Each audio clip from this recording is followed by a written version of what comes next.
చూడండి, కీర్తనల గ్రంథం 63వ కీర్తన మొదటి 2 చరణాలు. నా దేవుడవు నీవే, వేకువనే నిన్ను వెదకుదు. ఈ ప్రపంచమంతా నిద్ర లేవక ముందు మనం ఏం చేయాలి అని అంటే, దుప్పడు ముసుగేసుకొని ఇంకొంచెం సేపు పడుకుంటా ప్రభా అనాలి. ఈ ప్రపంచమంతా లేవక ముందు నువ్వు నిద్ర లేవాలి. లేచి ఏం చేయాలి? చీపురెట్టుకోవాలి. నువ్వు లెగిసి ఏం చేయాలి అని అంటే, దేవుని పాదాలు పట్టుకోవాలి. దేవుని యొక్క సన్నిధిలో కూర్చోవడం అనేది చాలా శ్రేష్టమైన అనుభవం. అది నాకు ఉదయకాలం 3 అయినా 4 అయినా కరెక్ట్గా ఎవరో లేపినట్టు మెలకు వచ్చేస్తుంది. నేను 1 గంటకు పడుకున్నా అంతే, 2 గంటలకు పడుకున్నా కరెక్ట్గా 3, 4 అయ్యేసరికి మెలకు వచ్చేస్తుంది. ఇంక నేను పడుకుందామని ఎంత ట్రై చేసినా నిద్ర రాదు. ఇంకా టైంలో వేస్ట్ అనిపిస్తుంది. పడుకొని కళ్ళు మూసుకొని బిగించుకున్నా కూడా నిద్ర రాదు. అలాగే ఇంకా ప్రేయర్ చేస్తూ ఉంటాను. ఎందుకు చెప్తున్నాను అని అంటే, ఆ అనుభవం ఉదయకాలం వేకువ జామునే లేచి దేవుని పాదాలు పట్టుకొని దేవుని సన్నిధిలో ఎవ్వరి ముఖము చూడకముందు యేసయ్య ముఖం చూడడం అనేది చాలా శ్రేష్టమైన అనుభవం. ఎవరితో మాట్లాడకముందు నువ్వు ఉదయకాలం లేవగానే యేసుతో మాట్లాడడం నేర్చుకుంటే నీ జీవితం చాలా ఆశీర్వాదకరంగా మారిపోతుంది. మనకి ఏదైనా ఒక సమయం, శ్రేష్టమైన సమయం ఉంది అని అంటే అదేంటి అని అంటే వేకువజాము, ఉదయకాలం. ఇంకా చీకటితో ఉండగానే యేసు ప్రభులాగా మనం కూడా ఏం చేయాలంట? దేవుని సన్నిధిని వెదకాలి. దావీదు ఈ కీర్తన రాసినప్పుడు ఎక్కడున్నాడు అని అంటే అరణ్యంలో ఉన్నాడు. అంటే లోయ అనుభవం గుండా వెళ్తున్నాడు దావీదు. 2వ సమూయేలు గ్రంథం 15వ అధ్యాయం 13, 14 వచనాలు.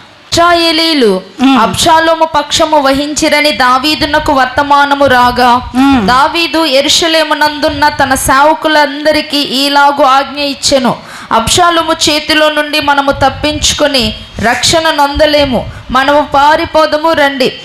దావీదు యొక్క అనుభవం ఎలా ఉంది అని అంటే, అరణ్యంలో ఉన్నాడు దావీదు. అరణ్యం అంటే ఎలా ఉంటుంది చెప్పండి? మనుషులు సంచారం ఉంటుందా అరణ్యంలో? ఉండదు. మృగాలు ఉంటాయి. ఒక రక్షణ లేనటువంటి సురక్షితమైనటువంటి ప్లేస్ కాదు అది. ఎటువైపు నుంచి కీడు వస్తుందో తెలియదు, ఎటువైపు నుంచి ఏ ఆపద సంభవిస్తుందో తెలియదు. అలాంటి ప్లేస్లో దావీదు ఉన్నాడండి. అలాంటి స్థితిలో ఉన్నప్పుడు దావీదు ఏమని ప్రార్థన చేయాలి? ప్రభువా, ఈ అరణ్యంలో నుండి నన్ను బయటికి తీసుకెళ్ళు అని ప్రార్థన చేయాలి. ఏం చేస్తాం? మన ప్రార్థన అయితే ఎలా ఉంటుంది?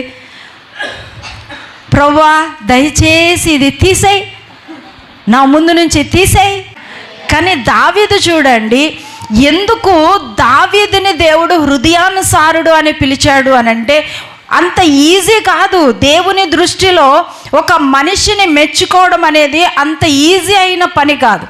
దావీదు ఎంతగా దేవునికి హృదయానుసారుడుగా అయిపోయాడు అని అంటే, తన యొక్క పరిస్థితి ఒక లోయ, ఒక అరణ్యంలో ఉన్నటువంటి అనుభవంలో కూడా దావీదు ఎలా ప్రార్థన చేస్తున్నాడు? దేవా, నా దేవుడవు నీవే. మనమైతే ఏమంటాం? ప్రభువా, నువ్వు నాకు వద్దు, నువ్వు నిజంగా దేవుడివేనా? దేవుడివైతే నాకు ఎందుకు ఇలా చేస్తున్నావు? కానీ దావీదు చూడండి ఏమంటున్నాడు?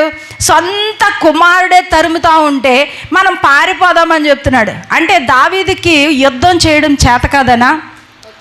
వచ్చు. మనమైతే ఏం చేస్తాం? నాకు రాదా? నా కొడుకైతే ఏంటి, నా తమ్ముడైతే ఏంటి, ఎవడైతే నాకేంటి, నా చేతిలో కత్తి ఉంది, నాకు యుద్ధం చేయడం వచ్చు, నాకు అధికారం ఉంది, నేనైతే ఏం చేస్తానంటావు? ముందు మనమే వెళ్ళి చంపేద్దామండి. కానీ దావీదు చూడండి, సేవకులందరినీ పిలిచి అంటున్నాడంట, అబ్షాలోము మనల్ని చంపక ముందే మనం ఏం చేద్దాం? పారిపోదాం రండిరా బాబు. చూడండి, దావీదు యొక్క అనుభవం, దావీదు యొక్క ఆలోచన స్థితి చాలా వ్యత్యాసంగా ఉంటుంది.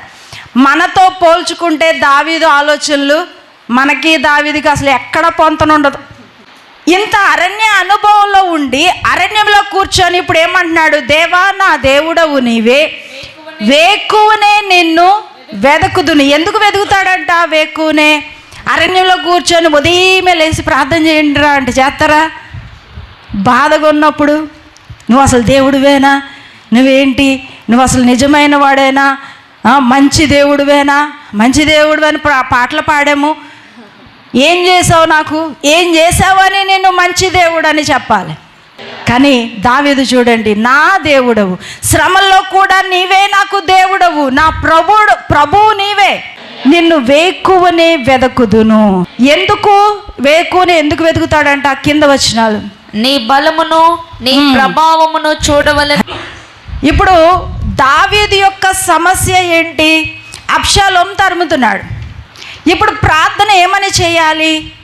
అబ్షాలోముని నా నుండి దూరం చేయాలి, లేకపోతే శత్రువు నుంచి నన్ను దూరం చేయండి, శత్రువుని నశింప చేయండి, శత్రువుకి అపజయం వచ్చేలా చేయి ప్రభువా అని ప్రార్థన చేయాలి.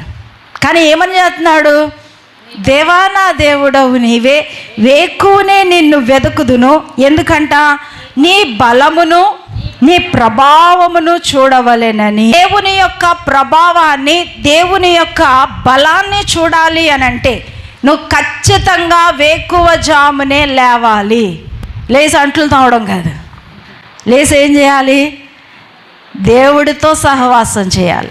చాలాసార్లు ఉదయకాల ప్రార్థన కోసం చెప్పాను, కానీ ఎందుకో తెలియదు కానీ ఉదయకాల ప్రార్థన మాత్రమే నిర్లక్ష్యం చేస్తున్నారు కొంతమంది, చాలామంది. ఈరోజు ఎంతమంది ఉదయమే ఎవరి మొహం చూడకముందు నేను యేసయ్యతో మాట్లాడాను, యేసయ్యతో కూర్చున్నాను అన్న వాళ్ళు ఎంతమంది? ఉదయకాలం అందరు లేసాక కాదు నేను చెప్పేది. అందరూ అటు ఇటు తిరుగుతూ ఉంటే నువ్వు మాత్రం ముసుగేసుకొని ఏదో భక్తురాల్లాగా కూర్చొని ప్రార్థన చేసింది నేను అడగట్లేదు. ఎవ్వరూ లేవక ముందే నువ్వు యేసు ముఖాన్ని చూసావు, యేసుతో మాట్లాడావు, యేసుతో సహవాసం చేసావు అంటే చెయ్యొద్దు. ఇంకా మనకి ఏముంటుంది చెప్పండి? దేవుని యొక్క శక్తి మనకి ఎలా కనిపిస్తుంది? దేవుని యొక్క బలాన్ని మనం ఎప్పుడు చూస్తాం? దేవుడు ఎంతో శక్తిమంతుడు అంటున్నాం. ఆ శక్తిమంతుడైన దేవుని యొక్క శక్తి నువ్వు తెలుసుకోవాలి, నీకు కనబడాలి అని అంటే నువ్వేం చేయాలి? ఉదయకాలమే వెళ్ళాలి దేవుని సన్నిధికి. అప్పుడే దేవుని యొక్క బలం ఏంటో నీకు అర్థమవుతుంది. ఉదయకాలం మొట్టమొదట దేవునికి ఇవ్వడం అనేది చాలా ఆశీర్వాదకరంగా ఉంటుంది. ఆ దినమంతా దేవుని యొక్క సన్నిధి నిన్ను నడిపిస్తూ ఉంటుంది. ఉదయకాలం కనుక దేవునితో మాట్లాడకుండా, దేవునితో సహవాసం చేయకుండా నీ దినాన్ని నువ్వు ప్రారంభిస్తే ఆ దినమంతా నీకు ఎలా ఉంటుంది తెలుసా? ఇప్పుడు ఎలా ఉందో అలా ఉంటుంది.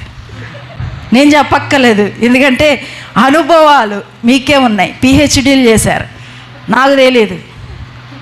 నేను చేస్తున్నాను కాబట్టి నాకు దేవుని బలము, దేవుని యొక్క ప్రభావం గురించి చెప్పమంటే చెప్తా.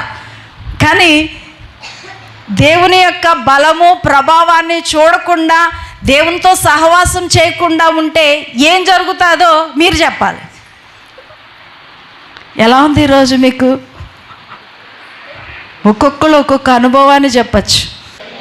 కాదు, దేవుడు మన దగ్గర నుండి ఏం కోరుకుంటున్నాడంటే ఆయనకి సమయం ఇవ్వడం. మొట్టమొదటి ఇవ్వాల్సిన సమయం అది. ఎవరు చూడకముందే, ఎవరితో మాట్లాడకముందే మొదటిగా దేవునితో నువ్వు మాట్లాడే ఆ సమయం చాలా శ్రేష్టం. అది 10 నిమిషాలు అవనమండి, దాన్ని దేవుడు లెక్కిస్తాడు. దావీదు ఏమైపోయాడంట? దేవుని దృష్టిలో హృదయానుసారుడుగా పిలువబడ్డాడు. ఈరోజు మీరు దేవునికి ఇష్టలుగా ఉండాలి, ఇష్టమైన బిడ్డగా ఉండాలి అని అంటే మాటలతో చెప్తే కుదరదు. దేవుడికి నేనంటే ఇష్టమండి, నేను ప్రియమైన కుమార్తెనండి అంటే దేవుడు చిచ్చి చిచ్చి చిచ్చి నువ్వెవరు నాకు తెలియదు, పో పో పో పో అంటాడు.